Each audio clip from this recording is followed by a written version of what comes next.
Ce que je vais vous expliquer dans cette vidéo et dans les prochaines vidéos, ça va complètement à l'encontre de tout ce que vous voyez sur YouTube concernant le trading. Ici, pas de formation à vendre, pas de méthode miracle. Moi, c'est Alexis. Il y a quelques mois, j'ai décidé de quitter la France et toute ma vie pour repartir de zéro. Je veux juste réussir en mode digital sans rien vendre à personne. Bienvenue dans The Journey.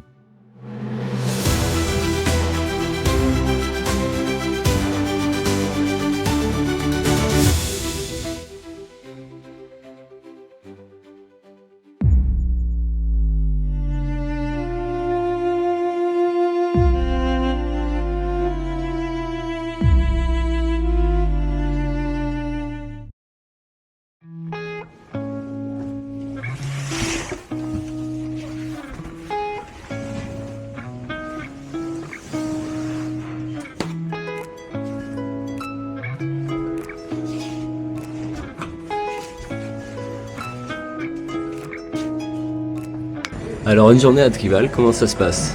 Je me lève sans réveil, ça c'est un de mes plus gros flex. Maintenant, je descends directement pour aller travailler. À cette heure-ci en général, ils sont plutôt en train de faire le ménage et préparer les espaces depuis la veille. Et pour une fois, tout l'espace est vide. Alors que la journée, c'est vraiment blindé de chez blindé. C'est agréable de pouvoir être ici avec les premiers rayons du soleil, de voir que tout commence un petit peu à prendre vie. Voilà un petit peu le full tour de l'espace coworking. T'as les petits box là-bas au fond. Et puis donc les grandes tables, billard, la piscine qui est quand même très très cool. Et les petits sunbeds si t'as envie de te poser un petit peu quand t'en as un peu marre de taffer. Ça c'est pour les gens qui font le genre de flex qui savent jouer aux échecs, mais personne ne sait jouer aux échecs. Et puis, canon setup. Et aujourd'hui, c'est mon avant-dernier jour. Alors, il y a du taf. Il y a le maestro qui arrive, Monsieur Dorian. Comment il va le champion? Hier j'étais complètement sous l'eau, je n'ai pas pu le voir mec. Voilà, du coup j'ai vraiment la dalle. Donc, les cuisines sont ouvertes. Je me commande un petit déj et je vous montre ça. Allez, classique quotidien, 4 œufs brouillés, un petit bol de fruits avec flocons d'avoine, beurre de cacahuètes, des fruits. C'est mieux pour un bol de fruits. Et pendant ce temps, je fais de l'export. Le cowork commence à se remplir petit à petit. J'ai pas vu la matinée de travail passer. J'ai upload beaucoup de fichiers, j'ai traité, j'ai fait pas mal de montage vidéo aussi. Trop bien, mais on arrive déjà à la fin de la matinée et j'ai l'impression de pas en avoir fait assez. Habituellement je mange au resto du cowork, mais là du coup avec cette bande de zozos ça s'est organisé pour aller manger dehors. Et donc on est parti. Dernier jour, on va essayer de profiter un peu plus de tout le monde autour. Ça va Dernier repas de notre Alex, quelle tristesse, quelle tristesse. Là, c'est toute la bande un petit peu française qu'il y a derrière. On va pas trop te plaindre, tu vas à Bangkok, ça va bien se passer. Et ce mec, suivez ce mec. Moi je suis trop chaud pour ta chaîne parce qu'il fait ce que je rêve de faire. Il fait ce que j'ai pas le courage de faire, de bloquer son parcours quoi. Ouais, t'as fait 1000 fois le mec. On vient souvent à Bali pour la carte postale et pour les plages, mais on y reste ou on y revient pour les humains. Cette table-là, elle réunit toutes les pépites que j'ai rencontrées ici à Canggu. C'est que des tueurs, c'est du mindset pur tout autour de la table. À gauche, c'est Yuré. Son truc, lui, c'est la photo et la création digitale. Genre, il est super jeune, mais il a déjà traversé la planète pour pouvoir se lancer à son compte. À côté de lui, c'est Dorian. Dorian, si tu veux vraiment comprendre l'investissement long terme, il faut que tu ailles sur sa chaîne Dorian TFI. C'est une encyclopédie vivante qui s'est construit son indépendance tout seul. Le mec, il a une telle énergie que tu le croises le matin, ta productivité, elle fait plus 30 et tu t'en aperçois même pas. C'est un monstre de travail, le gars, il fait une vidéo YouTube par jour. Il a des connaissances que tu imagines même pas sur la bourse et sur tous les marchés financiers. Franchement, c'est une pépite, il faut aller le voir. Et en vrai, spoiler alert, je pense qu'il y aura une vidéo complète pour raconter son histoire. En face de lui, c'est Nathan. Nathan, c'est la définition de porter ses couilles. Il avait le job de ses rêves. Il a tout quitté, il est parti faire le tour du monde et maintenant il apprend le codage informatique à partir de zéro. Enfin, le gars, c'est un modèle. Il a porté ses couilles et il prend sa vie en main. Et aujourd'hui, il vit à fond. Et enfin, Karl. Karl, c'est le magicien du montage vidéo. Lui, je vous raconte son histoire à la fin de la vidéo. Vous êtes pas prêts. What the fuck? J'espère que c'est pas vrai. Je viens de finir le test. Le disque dur est en échec. ChatGPT me dit que je peux faire une sauvegarde de mes fichiers, un transfert de mes fichiers sur un disque dur externe, donc je vais essayer de le faire. J'en ai commandé un sur Grab, je l'aurai dans 1h30. On verra si ça fonctionne ou pas. Pour l'histoire du disque dur, encore un putain de hasard. En gros, ça fait environ une semaine que mon disque dur commence à être plein et que je me dis que je dois acheter un disque dur externe. Mais je me disais que j'attendrais d'être demain dans ma prochaine destination, pour en acheter un.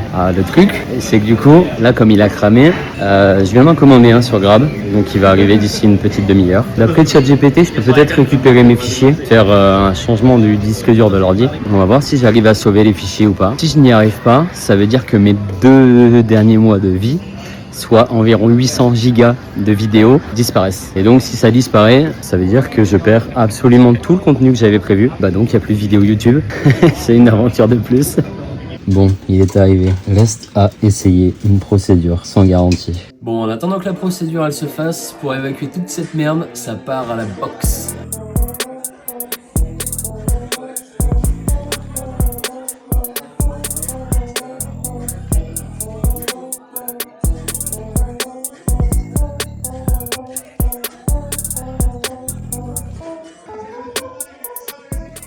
Bro, I want this one.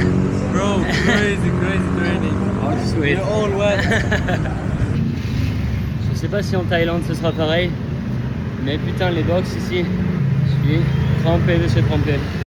Du coup je respecte pas du tout les habitudes que je m'étais mis ici, donc ce sera pas une vraie journée dans ma vie à Prival, mais c'est pizza avec les copains ce soir avant de partir.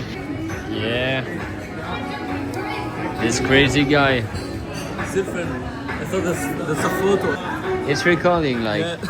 So you're not cancelling your camera, your vlog. Yeah, exactly. You will all be in. 3 people, 1 bite. Bro, this seems like a fucking threesome, man.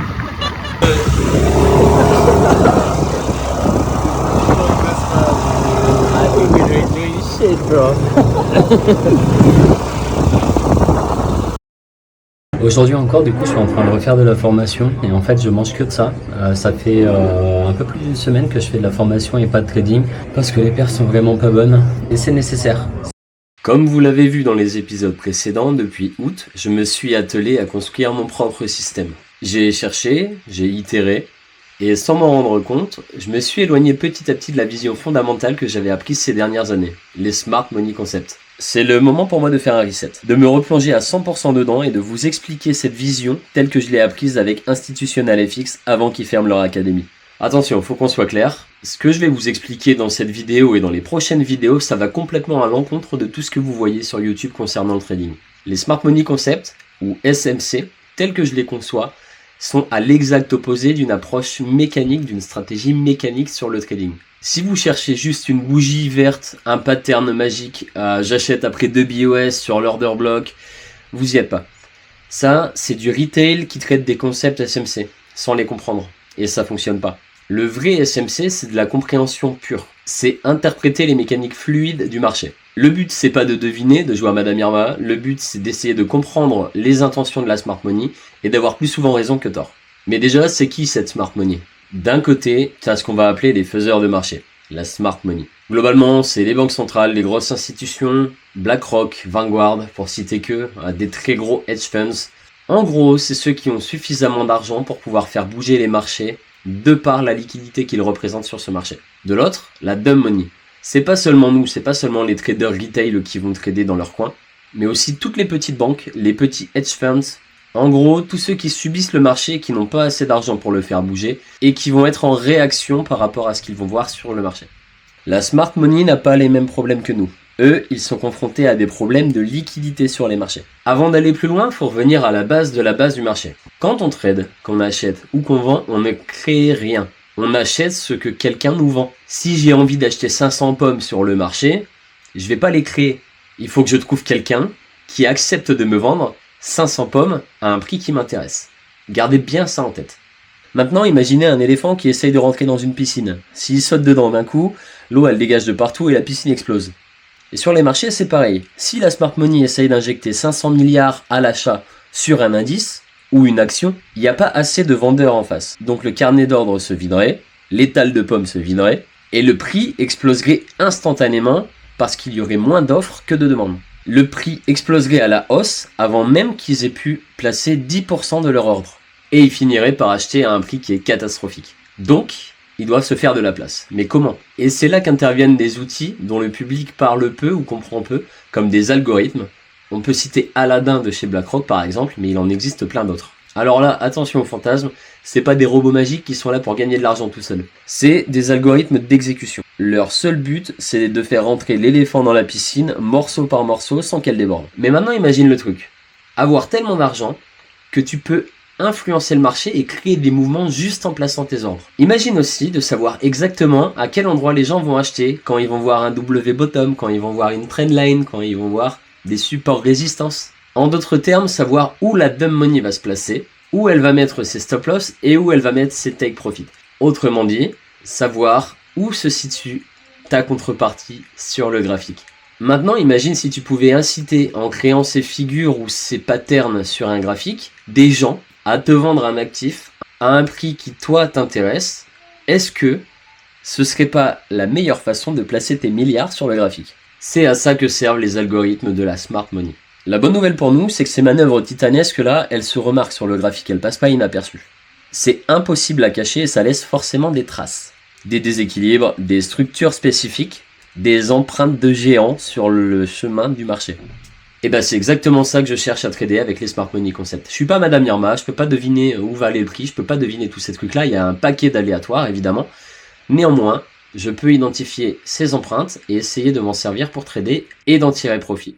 Je vais être très très clair là-dessus, c'est absolument pas une vision complotiste. Il n'y a pas d'hommes en cagoule dans une cave sombre qui se mettent d'accord pour te voler tes 100 € durement gagnés. C'est juste que les marchés sont infiniment plus complexes qu'on le pense. Et si tu penses qu'il y a que des traders sur le marché, tu te trompes. Il y a des flux de couverture pour des entreprises multinationales, des fonds de pension qui doivent placer l'argent des retraites, des besoins de transfert de devises pour le commerce international. En vrai, on peut même pas tout lister, on peut même pas lister tous les flux qu'il y a sur le marché quotidiennement. Mais ce qui est sûr, c'est que toutes ces dynamiques-là, elles se croisent sur le marché. Et au milieu de ça, il y a la smart money qui navigue pour essayer d'exécuter ses ordres et respecter ses plannings et son calendrier économique, pour exécuter ses ordres au meilleur prix possible. Le problème, si tu veux, c'est que nous, on apprend tous le trading de la même façon. Toi, pareil, quand t'as commencé, je pense que t'as fait comme moi, t'es allé à la Fnac, t'as acheté le trading pour les nuls et t'as commencé à bouquiner ce truc-là. Et petit à petit, t'as dérivé sur tout un tas de choses, des supports résistance, des nuages d'Ishimoku, tous les indicateurs magiques, MACD, RSI, stochastique, etc., etc. Mais en fait, tout ça, c'est ce que tout le monde utilise, et même quand tu regardes BFM Bourse, ils vont te parler de la même chose, et même si tu parles avec ton conseiller bancaire, et qui te fait une analyse de marché ou quoi que ce soit, tout le monde va avoir la même vision, au même moment, et faire la même chose. Et devine ce que ça a créé sur le marché, de la liquidité.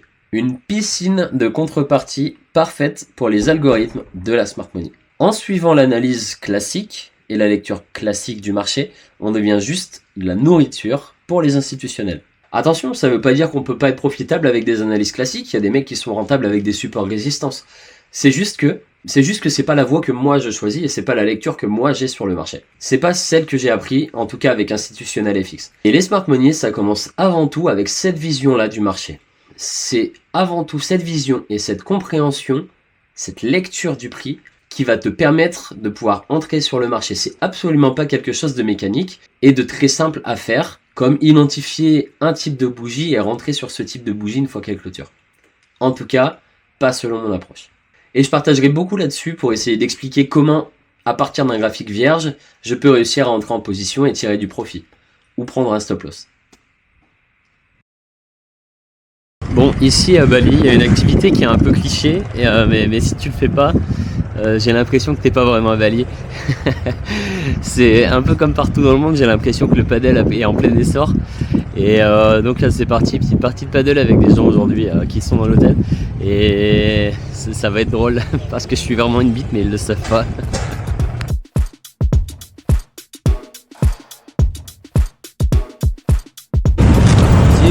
See you. Bisous, bisous.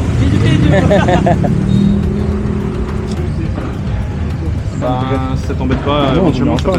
Carré opposé croisé au service. Tu vois un mec qui fait un gros smash de cochon sur tout, tu touches pas, tu laisses taper dans le mur, t'as gagné. Et t'as le droit aussi de la prendre à la volée. Je ne sais pas le faire. Ah, je suis gaucher. Les points, c'est comme au tennis. En fait, je sais compter les points, mais ce que je sais pas faire, c'est les services. Ok.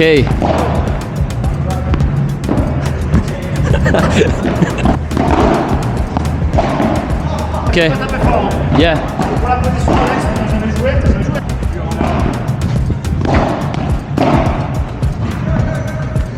Ah, tu l'as. Oh, shit.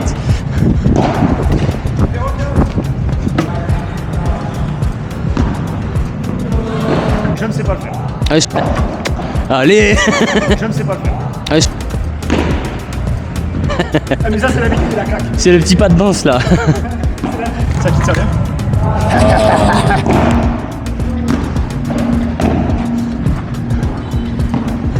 Ah, tu l'as. Bon, j'y suis un peu.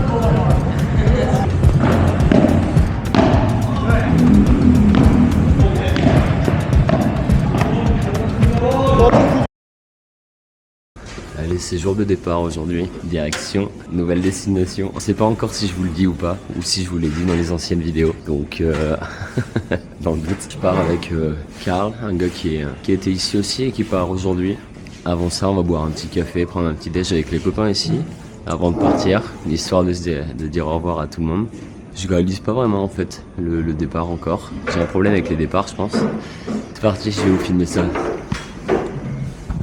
Oh, j'ai eu une méga frayeur hier avec mon disque dur. Je croyais que j'avais perdu les 2 mois de contenu que j'avais pas encore monté. Donc ça aurait été un petit peu la fin du projet ou la mise en stand-by, je sais pas, mais ça aurait pas été un événement génial. Et finalement, je me suis fait livrer un disque dur en urgence ici.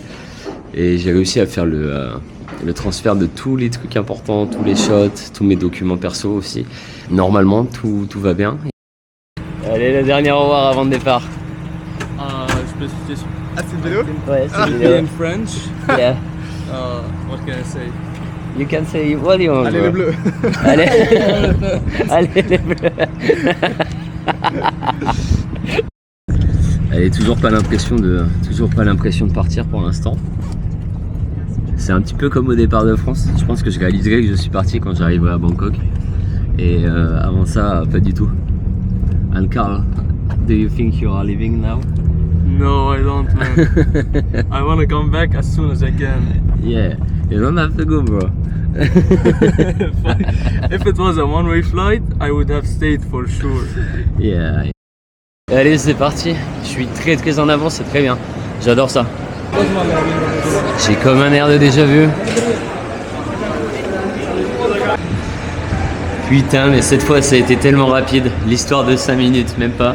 C'est marrant, je suis tellement excité de partir. Je vais retourner rejoindre Karl. Il est à sa porte d'embarquement. Donc je vais retourner le rejoindre avant qu'il décolle. Et probablement manger avec lui, à mon avis. Donc je vais pas faire énormément d'images. J'aurai le temps d'en faire après. J'ai pas mal de trucs à dire en vrai auxquels j'ai pensé. Je suis toujours trop content quand je suis dans les boutiques des aéroports, alors que j'achète jamais rien. A few moments later. Yeah, thank you. Thank you. Have a good day. Thank you, have a good day too. Je vais regarder des montres que je pourrais pas encore m'acheter avant au moins 1 an. Maintenant, go pour retrouver Karl. Porte 6. I found a happy man. This guy is too happy for someone who lives. Yeah. You're too happy, man, for someone who is living. Allez, bon c'est parti, il y a Karl qui vient d'embarquer. Ce gars là, Karl, c'est un des gars les plus inspirants que j'ai rencontré aussi ici à Bali et on va dire à Tribal, là où j'étais. J'ai rencontré que des gens inspirants, je veux dire. Mais Karl, il y a genre 6 ans, il gagnait 15 centimes de l'heure au Liban. Aujourd'hui, il a 21 ans, si je dis pas de conneries. Et si je dis une connerie, de toute façon, il pourra pas me contredire. Le mec, il a fait un travail monstre. Il s'est enfermé pendant genre 4 ans. Il a travaillé à fond. Il s'est développé. Il a appris à faire du montage vidéo sur un téléphone parce qu'il pouvait pas s'acheter un ordinateur. Il a quand même appris et regardé à balles de vidéos YouTube pour apprendre une compétence qu'il ne pouvait pas pratiquer. Il s'est inscrit à un putain de concours d'editing vidéo.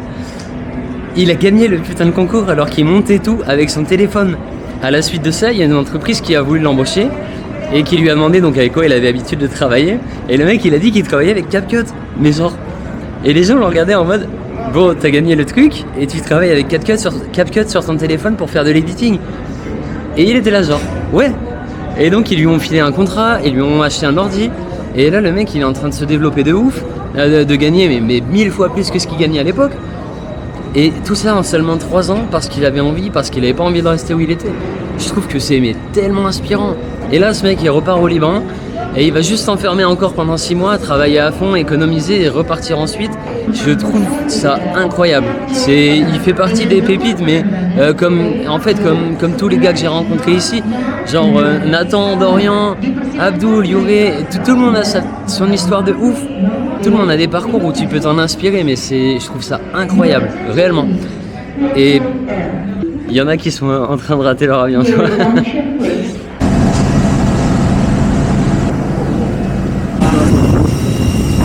Hi. Welcome on board Destination to Don Juan. Thank you. Thank you.